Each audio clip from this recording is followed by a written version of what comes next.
নীরব রেললাইনের বুক চিরে প্রতিদিন ছুটে চলে হাজারো মানুষের আশা ভরসার ট্রেন, কিন্তু সেই যাত্রাপথে এখন জমেছে অসন্তোষ, ভিড় আর ক্ষোভের দীর্ঘ সারি। সাবরুম আগরতলা রেল রুটে যাত্রীদের ভোগান্তি যেন নিত্যদিনের গল্প হয়ে দাঁড়িয়েছে। কিছুদিন ধরে এই রুটে চলাচলকারী ডেমো স্পেশাল ট্রেন পরিষেবা বন্ধ রয়েছে।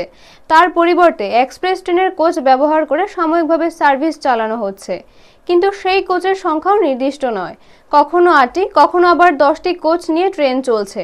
ফলে যাত্রীর সংখ্যার তুলনায় কোচ কম পড়ায় প্রতিদিনই দেখা দিচ্ছে তীব্র ভিড় ও অসুবিধা। দক্ষিণ জেলার 6টি রেল স্টেশন থেকে প্রতিদিন সকাল থেকে প্রায় 5 থেকে 6 হাজার যাত্রী এই রেলপথে যাতায়াত করেন। এর মধ্যে সবচেয়ে বেশি ভিড় হয় সাবরুম আগরতলা সকাল 8টা 10 মিনিটের ট্রেনে। শুধু এই একটি ট্রেনে প্রতিদিন প্রায় 2000 থেকে 2500 যাত্রী চলাচল করেন। এত বিপুল সংখ্যক যাত্রীর তুলনায় কম কোচ থাকায় দাঁড়িয়ে ঠাসাঠাসি করে যাতায়াত করতে হচ্ছে অনেককে। এই পরিস্থিতি নিয়ে সামাজিক মাধ্যমে প্রতিদিনই উঠছে সমালোচনার ঝড়। যাত্রীরা ক্ষোভ প্রকাশ করে লিখছেন, এত গুরুত্বপূর্ণ রুটে পর্যাপ্ত কোচ ও নিয়মিত পরিষেবা না থাকাটা অত্যন্ত হতাশাজনক। এই অবস্থায় দক্ষিণ জেলার সাধারণ মানুষ রেল দপ্তরের কাছে জোরালো দাবি জানিয়েছেন। সাবরুম আগরতলা রেল সার্ভিসকে আগের মতো স্বাভাবিক ও উন্নত করতে হবে। ডেমো স্পেশাল ট্রেন পুনরায় চালু করা, কোচের সংখ্যা বাড়ানো এবং যাত্রী চাহিদা অনুযায়ী সময়সূচি ঠিক করার মাধ্যমে দ্রুত এই সমস্যার সমাধান চান তারা। মানুষের নিত্যযাত্রার ভরসা এই রেলপথ যেন আবার স্বস্তির পথ হয়ে ওঠে, এটাই এখন সবার প্রত্যাশা।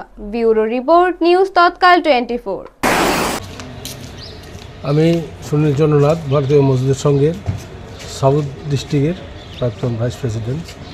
সাবরুম দীর্ঘদিন বাদে ডেমো ট্রেন পরিচালিত হয়েছিল এবং বেশ ভালোই পরিষেবা, কিন্তু ইদানিংকালে দেখা যাচ্ছে যে ডেমো ট্রেন দুটোই তুলে নিয়ে যে ট্রেনটা দিয়েছে সেখানে বগি কম, যাত্রী সাধারণের চরম দুর্ভোগ।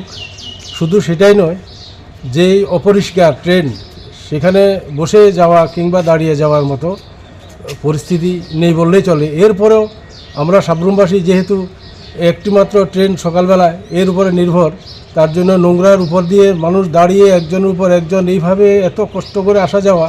আমি ভারতীয় মজদুর সংঘের পক্ষ থেকে সাবরুম যে ট্রেন চালু আছে, যে আগের যে ডেমো ট্রেন, সেটা চালু করার জন্য রেল কর্তৃপক্ষ এবং ত্রিপুরা সরকারের কাছে আবেদন করছি। আপনারা একটু নজর দিন, সাবরুমবাসীর যাতে এই যানবাহন যে চলাচল সেটা যাতে স্মুথলি হয়, তার জন্য আমরা সাবরুমবাসীর কাছ থেকে আবেদন করছি। আপনারা দেখছেন নিউজ তৎকাল 24।